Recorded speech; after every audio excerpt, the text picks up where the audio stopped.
On February 11th, while NASA was still trying to figure out why its moon rocket keeps leaking hydrogen, China lit the fuse on a brand new rocket and launched it from a brand new launch pad.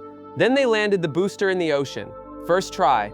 The new space race isn't coming. It's already here. And right now, one side is sprinting. Let's set the stage. 53 years. That's how long it's been since a human being felt the gravitational pull of the moon. December 1972. Apollo 17. Since then, every astronaut, every cosmonaut, every taikonaut has stayed in low Earth orbit, close to home, safe. But 2026 was supposed to change that.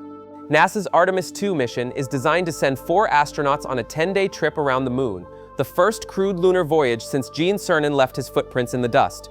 The rocket is built, the crew is ready. Reed Wiseman, Victor Glover, Christina Koch, and Canadian astronaut Jeremy Hansen are suited up and waiting. But the rocket has a problem. And China just made that problem a whole lot more uncomfortable. Here's where this gets interesting. On February 2nd, NASA ran what they call a wet dress rehearsal for Artemis II at Kennedy Space Center.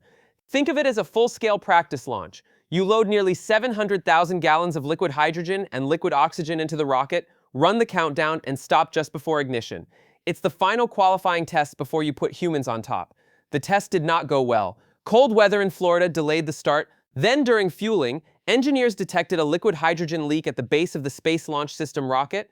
They paused, they let the hardware warm up, they tried again, the leak persisted, the countdown made it to 5 minutes and 15 seconds before the automated system shut everything down because the leak rate spiked. NASA pulled the plug on a February launch and pushed to March. Now, if this sounds familiar, it should. The exact same thing happened before Artemis VART in 2022. Hydrogen leaks, multiple rollbacks to the vehicle assembly building, 8 months of delays. NASA Administrator Jared Isaacman acknowledged the parallels, but emphasized that this is precisely why you rehearse. Fair point, but timing matters, and the timing here is brutal. Because 9 days later, on February 11th, something remarkable happened 6,000 miles away. At the Wenchang Space Launch Site on China's Hainan Island, the China Manned Space Agency ignited the Long March 10 rocket for the first time in flight. 7 kerosene and liquid oxygen engines roared to life simultaneously, producing nearly 1,000 tons of thrust. The rocket climbed to about 10 kilometers, carrying China's next-generation crew capsule, the Mengzhou, which translates to Dream Vessel. And then the real test began. But here's what no one is talking about. This wasn't just a rocket test. It was 5 firsts in a single mission. The first powered flight of the Long March 10. The first maximum dynamic pressure abort test of any Chinese spacecraft. The first ocean splashdown of a Chinese crew capsule, the first controlled sea landing of a Chinese rocket booster, and the first launch from China's newly built lunar mission pad. 5 firsts, 1 flight, 1 day.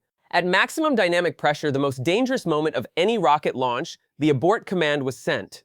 The Mengzhou capsule separated from the rocket, fired its escape engines, adjusted its attitude, deployed 3 parachutes covering more than 2,400 square meters, and splashed down safely in the ocean. Meanwhile, the Long March 10's first stage continued flying, then guided itself to a controlled vertical splashdown near a recovery ship. 2 days later, they fished it out of the water. The booster was intact. The Long March 10 in its full lunar configuration will stand 92 meters tall, roughly a 30-story building. It will generate over 2,600 tons of thrust from 21 engines. It's designed to send 27 tons to the moon. For comparison, NASA's Space Launch System generates about 3,900 tons of thrust and can send more than 27 tons on a lunar trajectory. On paper, SLS is more powerful. But here's the critical difference. SLS is expendable. Every single launch, you throw the whole rocket away. Billions of dollars, splashing into the Atlantic. China is building the Long March 10A variant with a reusable first stage designed to fly back and land after each mission. They're borrowing a page from the SpaceX playbook and writing their own ambitious chapter. And they just proved the landing concept works. And this brings us to the question nobody in Washington wants to answer. Who gets to the moon first? NASA's Artemis II. The actual landing mission is not scheduled until 2027 at the earliest, and most analysts expect further delays. It depends on SpaceX delivering a lunar-capable Starship, which hasn't been demonstrated yet. China has publicly committed to landing taikonauts on the moon by 2030. After this week, that timeline looks increasingly credible. They've now tested the rocket, the crew capsule, the lunar lander, and the launch pad. The pieces are falling into place. What does this mean for us here on Earth? This is not 1969. There's no single television moment where the whole world holds its breath. This is a slow-building, methodical competition between two spacefaring superpowers with very different approaches. NASA relies on a constellation of contractors and partners, spreading work across states and countries, building consensus and managing complexity. China operates with centralized decision-making, long-term planning horizons, and an aggressive development tempo. Neither approach is inherently better, but one is currently moving faster. The stakes go beyond flags and footprints. Whoever establishes a sustained presence at the lunar South Pole gains access to water ice that can be converted to rocket fuel, oxygen, and drinking water. That's not symbolism, that's infrastructure. That's a gas station between Earth and everywhere else. The moon is the first rung on the ladder to Mars and beyond. Look, NASA has done this before. America put 12 people on the moon when computers had less processing power than your phone. The engineering talent is still there. The will is still there. But hydrogen leaks and schedule slips have consequences when the competition isn't waiting. Artemis II will fly, probably in March, possibly later, and when it does, it will be a magnificent achievement, the first humans in deep space in over half a century. That matters enormously. It will inspire a generation. But February 11th, 2026 should be a wake-up call. While NASA was replacing seals on a fuel line, China was pulling a rocket booster out of the ocean. So here's what keeps me up at night, and I want to hear what you think.